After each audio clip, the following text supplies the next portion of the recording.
और घंटे की आकार की बेल घंटी को भी दबा दें ताकि हमारे नए वीडियो आपको लगातार मिलते रहें।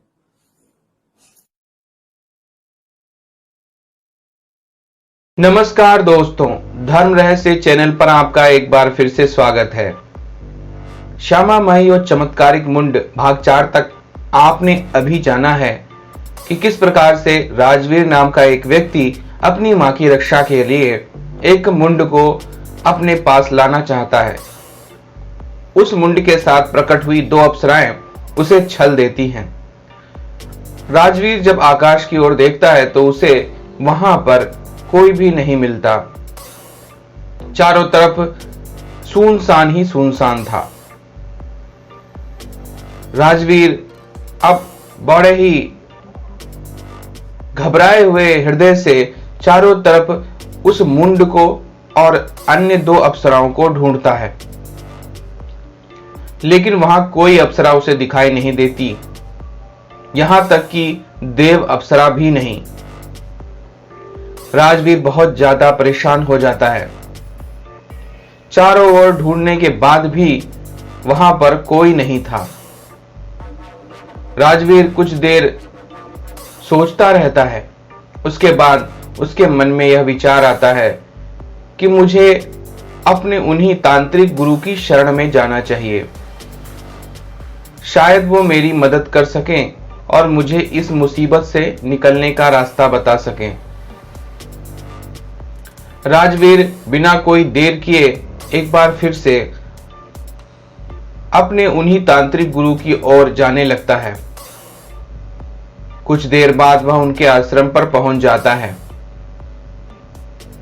वहां पर जिस कुटी में वह निवास करते थे उस जगह पर अब कोई गुरु नहीं थे। यह देखकर उसे और भी अधिक आश्चर्य हो जाता है। चारों तरफ ढूंढने पर भी वहां कोई नहीं मिलता। उसे समझ में नहीं आ रहा था यह सब क्या घटित हो रहा है। उसे ऐसा आभास होता है कि कहीं ऐसा तो नहीं कि सभी ने मिलकर उसे ठगा हो और सब ने मुंड को प्राप्त करने के लिए ही ये सारी प्रपंच रची हो। अब राजवीर परेशान हुआ वहीं पर कुछ क्षण बैठ जाता है और विचार करता है कि आखिर इस पूरे प्रकरण में उसकी सहायता किसने सत्य प्रकार से की और उसी सत्य को प्राप्त करना उसका मूल उद्देश्य होना चाहिए। तभी वो अपनी माता की रक्षा कर पाएगा। कुछ देर सोचने के बाद उसके मन में विचार आता है कि मुझे उसी स्थान पर जाना चाहिए जिस स्थान पर वह मुंड मुझे मिला था। वह धीरे धीरे उस स्थान की ओर गमन करने लगता है। रात्रि के समय वह उस स्थान तक पहुंच जाता है जिस स्थान पर उसे वह प्राचीन मुंड मिला था। वह देखता है तो वहां पर पूरी तरह सुनसान था। शमशान भूमि जिस जगह पर वह चमत्कारिक मुंड उसे प्राप्त हुआ था वहां दूर दूर तक कोई नहीं था। वह मुंड वाले स्थान पर बैठ जाता है और एक बार फिर से विचार करने लगता है कि अब वह क्या करे। उसे अपने माता के प्राणों की रक्षा तो करनी ही है, लेकिन किस प्रकार से वह यह कर पाएगा। तभी उसने सोचा कि इस पूरे प्रकरण में अगर किसी ने उसकी सच्ची सहायता की है तो वो थी माता श्यामा। मां श्यामा ही एक ऐसी शक्ति हैं जिनकी अगर वो उपासना करे तो शायद उसके बने हुए जितने भी काम थे जो उस वक्त बन रहे थे अब फिर से दोबारा बन जाए। इसलिए वह सोचकर माता श्यामा माई की प्रार्थना करने लगता है। गुरु के सिखाए गए उसी मंत्रों के द्वारा उसी स्थान पर बैठकर वह जप करता चला जाता है। पूरे 2 दिन लगातार बैठे तपस्या करते हुए जब उसे बीत जाते हैं, तभी वहां पर एक स्त्री सामने आती है और वह कहती है, कब तक तू इस प्रकार पूजा पाठ करता रहेगा? माता को प्रसन्न करना इतना आसान नहीं है। इस पर वह कहता है, मुझे क्या करना चाहिए देवी?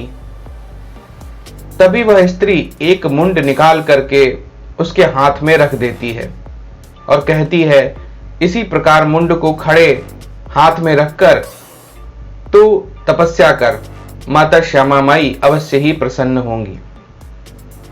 इस प्रकार एक और दिन वह हाथ में मुंड लेकर माता श्यामा माई के मंत्रों का जाप करता रहता है। अर्धरात्रि के समय अचानक तेज प्रकाश होता है और वहां पर साक्षात श्यामा माई प्रकट हो जाती हैं। श्यामा माई प्रकट होकर उसे कहती हैं, पुत्र, तूने मेरी भीषण तपस्या की है, मैं तुझसे प्रसन्न हूं, बता क्या वर मांगना चाहता है? इस पर राजवीर कहता है, माता, मैं यहां पर कोई सिद्धि प्राप्त करने के उद्देश्य से नहीं आया था। मेरा यहां आने का एक ही तात्पर्य था, अपने माता के प्राणों की रक्षा।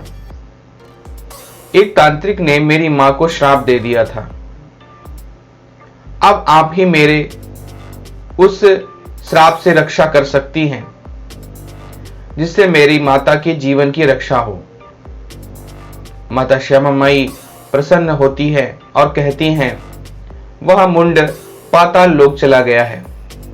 सिद्धियां मनुष्य अधिकतर खो देता है अपनी मूर्खता में। तुम्हें सावधानी बरतनी चाहिए थी। शक्ति जितनी बड़ी होती है, उसके साथ जिम्मेदारी और सावधानी भी उतनी ही बड़ी होती है। पाताल लोक लौटकर चुका वह मुंड अब की केवल महातपस्या से ही वापस लाया जा सकता है।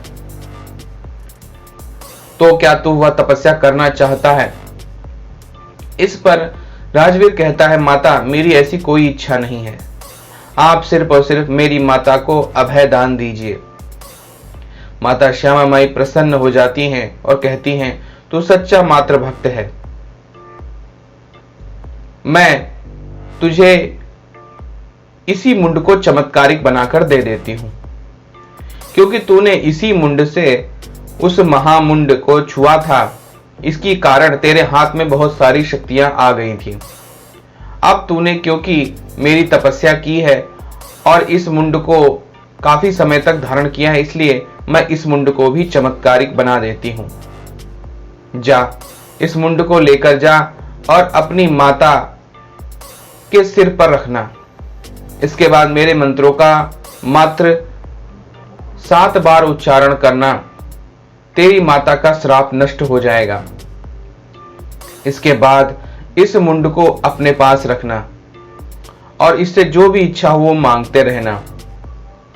यह मुंड तेरी इच्छाएं पूरी करता रहेगा। तेरी मृत्यु के साथ ही यह मुंड गायब हो जाएगा। तेरी इस विद्या को प्राप्त करने के लिए भविष्य में लोग मुंडों की साधना किया करेंगे, लेकिन सिद्धि उसी को प्राप्त होगी जो सच्चे हृदय का होगा। कहते हैं, इसके बाद राजवीर उस मुंड को मां के पास लेके आया और अपने माता के श्राप को हटा दिया। इसके बाद वह काफी लोगों की सेवा करता रहा और उनके भिन्न भिन्न प्रकार के प्रश्नों के जवाब मुंड से प्राप्त करता रहा। मुंड ने उसे कई प्रकार से धनवान भी बना दिया था। उसके पास अब नौकर चाकर और सभी प्रकार के धन और आभूषण उपलब्ध थे। जिस दिन राजवीर की मृत्यु हुई, उसी दिन वह मुंड भी गायब हो गया। आसपास के तांत्रिकों को इस बात की जब खबर हुई तो उन्होंने कोशिश की कि वह मुंड प्राप्त कर सकें, लेकिन वह मुंड प्राप्त नहीं कर पाए।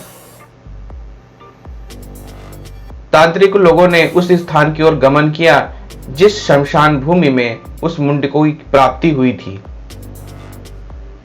लेकिन कोई भी उस मुंड को वापस नहीं प्राप्त कर पाया, ना ही इस मुंड को। लेकिन मुंड की सिद्धि की परंपरा तब से चली आ रही है। इस प्रकार यह कहानी यहां पर समाप्त होती है।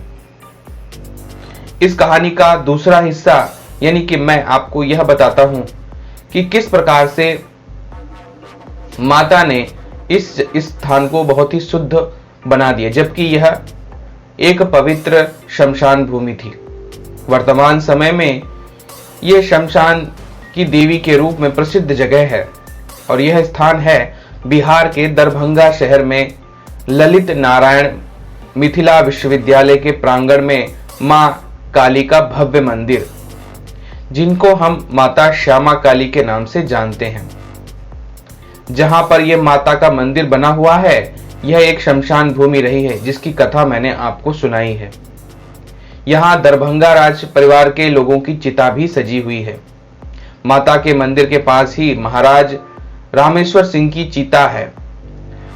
मां श्यामा मंदिर के आसपास कई सारे अन्य मंदिर हैं जो किसी न किसी राज परिवार के चिता वाले व्यक्तियों की है। ऐसा भी कहा जाता है कि महाराजा रामेश्वर सिंह के सेवक लाल सिंह ने रामेश्वर चरित्र में लिखा था कि मां श्यामा सीता का स्वरूप है, जिनकी कथा मैंने आपको सुनाई है। कहते हैं माता सीता का यहां वर्ण श्याम हो गया था, इसी कारण वह श्यामा देवी के नाम से विख्यात हुई। यहां पर शमशान भूमि में लोग आकर इस मंदिर में पूजा करते हैं क्योंकि यह पुराना शमशान है। यहां पर बहुत सारे ऐसे चमत्कार आज भी घटित होते हैं जिसकी वजह से माता श्यामा माई का यह प्रसिद्ध मंदिर माना जाता है। नवविवाहित जोड़े भी यहां पर आकर माता के मंदिर में उनकी कृपा प्राप्त करते हैं और अपनी मुरादों को पूरी करवाते हैं। जीवन में कहते हैं जिस पर मां श्यामा की कृपा हो उसके जीवन में दुख नहीं आता। इसी मान्यताओं के कारण माता के मंदिर में हर साल भक्तों की वृद्धि हो रही है और नवरात्रि में तो यहाँ पर बहुत ही अधिक संख्या में भक्तगण आते रहते हैं। तो यह थी यह कहानी जिसके बारे में मैंने आपको बताया। अगर यह कहानी और इस मंदिर से जुड़ी हुई बात आपको अच्छी लगी हो तो लाइक करें, शेयर करें, सब्सक्राइब करें। आपका दिन मंगलमय हो। धन्यवाद।